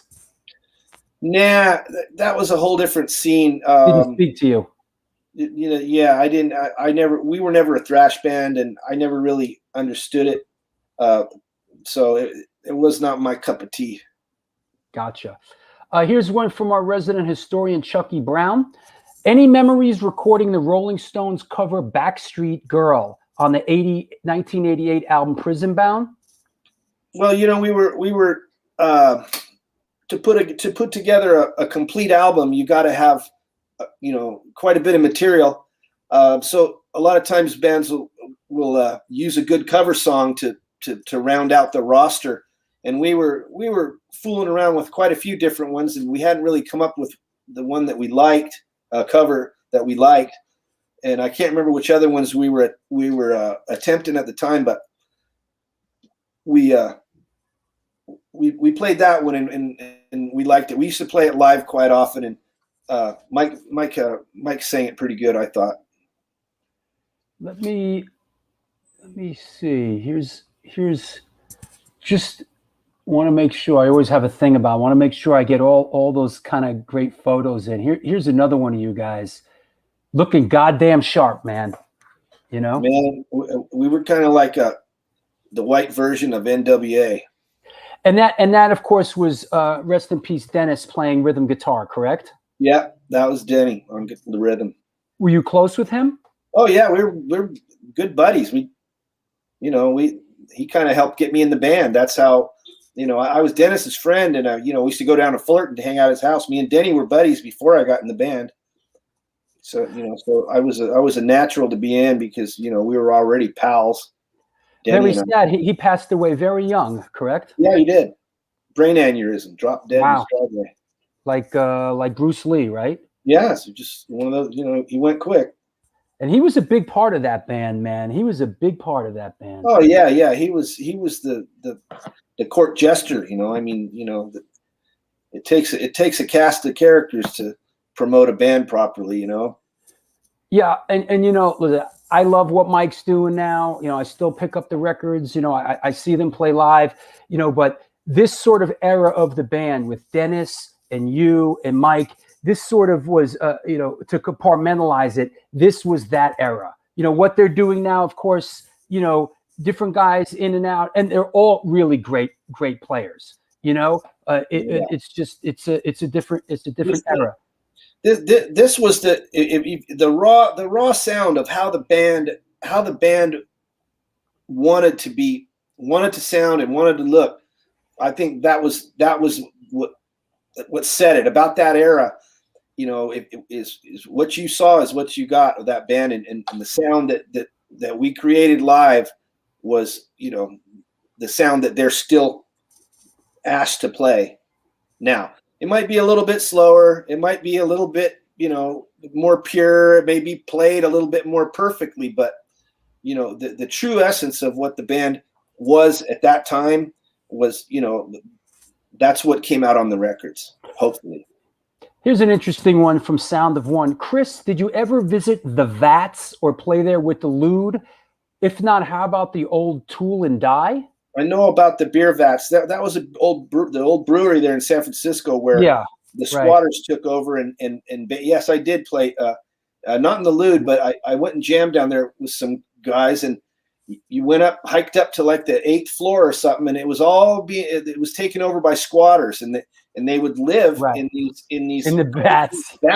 And you go through a little porthole door, and inside their house was a concrete beer vat, and then all these different bands, and it was all policed by the people that lived there. But it was a big party zone, and some band was rehearsing there. I remember it was like, go up to this 6th floor or whatever, carry your shit up, and then there was no windows. The windows were just all gone. It was just this beautiful view of San Francisco, wide open, no windows, and you just played as loud as you wanted all night long, and no one cared at all. It was a very wild. A friend of mine Bob lived there for a time, the guitar player in the Lewd, but it was a very interesting place. And Tool and Die was over on Valencia Street. If I recall, it was down in the basement. It was like the most scary. I mean, we played in a lot of scary fire traps. I'd say to myself, I don't know what the hell I'm doing going through this trap door down into this basement where everybody's smoking, and there's only one way in and one way out, but we're going to go down there and play this show, and then I'm going to get the hell out of here. But yeah, I mean, dangerous, very, very dangerous situations, because the shows, the gigs were all underground. Everything was underground. Not at a legitimate nightclub at all. A last word on the Vats, a band from New York, Cause for Alarm. We had the singer on here, and of course, they went out to San Francisco and they ended up shacking up in the Vats. It was like a hardcore. Moved in. Yep. Well, hey, listen, man, it was a great show. And I want to thank you for coming on and giving us your time. It was a lot of fun. Yeah, it was. Anybody you want to shout out, thank, anything? I want to thank you for giving a shit about an old washed up punk rocker. Oh, listen, like I've said before, this to me, this is important stuff. It's American history, and I'm a lover of Americana, and to me, I truly believe that there's historical value to all this stuff, and it's important. And in a way, I'm creating an archive. Long after we're gone, this will Okay, exist. well, that's good. Well, it's good to get it all. Get the facts out there. Just the facts. Hey, listen. Also, because otherwise they'll tell a different story down the line. Absolutely. And hey, keep me in mind. I don't know if you know this, but I'm a little bit of a filmmaker. Oh, and with those videotapes, or if you ever want to do something with those, or transfer them, or put something together, or do a little something, I'm available, man. Well, let's talk offline because that's important. That's important stuff, man. I do agree, and the reason I want to get it out there is because if I croak off and they sell this shit at my estate sale, it's gone, and it'll never, no one will ever see it. It'll just disappear. That's right. And, 100 years from now, they may still be talking about West Coast punk rock because there's nothing really that's replaced it. There's no, I don't think that, a lot of the music you hear today is not going to stand the test of time. So, if there's an oddball chance that, they'll be studying this in music history down the line for whatever reason, they're going to need to have the visuals. They've got the recordings, but they got to have the visuals that go along with it to tell the whole story. And that stuff is incredibly important and at this point very rare, because as you know, in that era there were not a lot of people that were dragging around prehistoric fucking cameras were not allowed. You recall, the bouncers would take your camera and break it. For some reason, they didn't want anybody taking pictures, and you were not allowed to take a camera or inside of a venue. Now that's all they do is take pictures of everything. Right. Back then, and it was not cool or punk to carry a camera because we felt that it was such a live by the moment movement that we felt no need to document it because we thought we'd be dead by age 30. We didn't. It was not punk to give a shit about preserving anything. That was unpunk. That's right. Martyred Artist says Drew Stone is the Alan Lomax of hardcore. Listen, I don't think you realize what a compliment that is. Alan Lomax is one of my heroes. He went out and did the field recordings of the blues stuff, and that is an incredible, thank you. That's all. I wish to even be mentioned in the same name. Yeah, get his stuff archived. We will. We'll talk, Chris. And thank you so much, man. And all the best to you and your family. Thank you. I appreciate everybody listening in, and come to the Pike. I'll buy you a beer. We'll see you soon, bro. Thanks a lot. Okay. Well, there you go. I hope you enjoyed that at least half as much as I did. Our guest was Reece from the Lewd, Social Distortion, and the Pike. Please go frequent his establishment if you're out there. Today was a great show. So there you go. Thanks, everybody. Who's up next? Who's up in a week? Danny Diablo and his people. So that should be great. Thank you all for supporting the show from the bottom of my heart. Please reach out and tell me what's going on with you. Until then, do good things, and good things will come to you.